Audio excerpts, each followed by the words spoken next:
ઓમ શાંતિ। આજે આપણે સમજીશું કે સત્યનારાયણની કથા એટલે શું। સત્ય કથા સાંભળવાથી નારાયણ પદની પ્રાપ્તિ થાય એને કહેવાય સત્યનારાયણની કથા।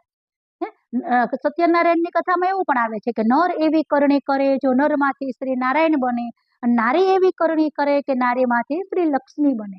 નર અને નારી તો કલયુગમાં છે અને લક્ષ્મી નારાયણ તો સતયુગમાં છે।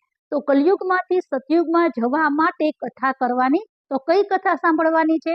તો કે લીલાવંતી અને કલાવંતીએ કથા સાંભળી, પ્રસાદ ખાવાનું ભૂલી ગયા, તો એનો પતિ જે નાવમાં બેઠો તો એ નાવ ડૂબી ગઈ અને પ્રસાદ દોડીને ઘરે જઈને પ્રસાદ ખાધો તો ફરીથી નાવ તરી ગઈ। તો હકીકતમાં તો આવું બની ન શકે, કેમ કે એક વખત નાવ ડૂબી જાય તો એ માણસ તો થોડીક વારમાં મૃત્યુ પામી જાય।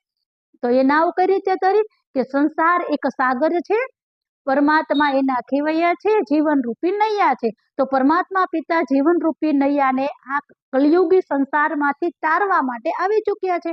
તો પરમાત્મા આવી અને શું કરે છે? તો કે સત્ય કથા મુરલી સંભળાવે છે, સાચું ગીતાનું જ્ઞાન આપે છે।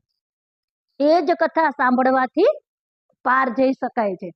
અને કહેવાય ને કે ખોટું બોલીએ જેવું કરીએ એવું કર્મ પ્રાપ્ત થાય। તો એને એવું ખોટું બોલ્યા કે અમારા નાવમાં વેલા અને પાંદડા ભરેલા છે, તો વેલા અને પાંદડા ભર્યા નહોતા, ખરેખર તો એની અંદર ઘણી બધી સંપત્તિ હતી, હીરા માણેક મોતી હતા, પરંતુ જૂઠું બોલ્યા એટલે પાંદડા અને વેલા થઈ ગયા। હકીકતમાં તો એવું ન થાય, મતલબ કે જેવું કર્મ કરો એવું ફળ મળે, જેવું વિચારીને એવું જ થાય।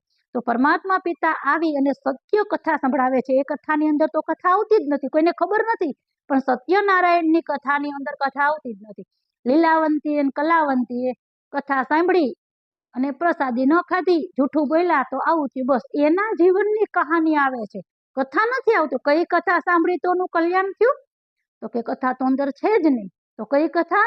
અત્યારે કલયુગના અંતમાં પરમાત્મા પિતા આવી અને જે સત્ય કથા મતલબ ગીતાનું જ્ઞાન આપે છે, એ જ ગીતાનું જ્ઞાન સાંભળી અને આપણી જીવન રૂપી નૈયા પાર લગાવી દે છે, મતલબ સતયુગમાં, કલયુગમાંથી સતયુગમાં જવાનો રસ્તો બતાવે છે। એ જ સાચી સત્યનારાયણની કથા છે। અચ્છા, ઓમ શાંતિ।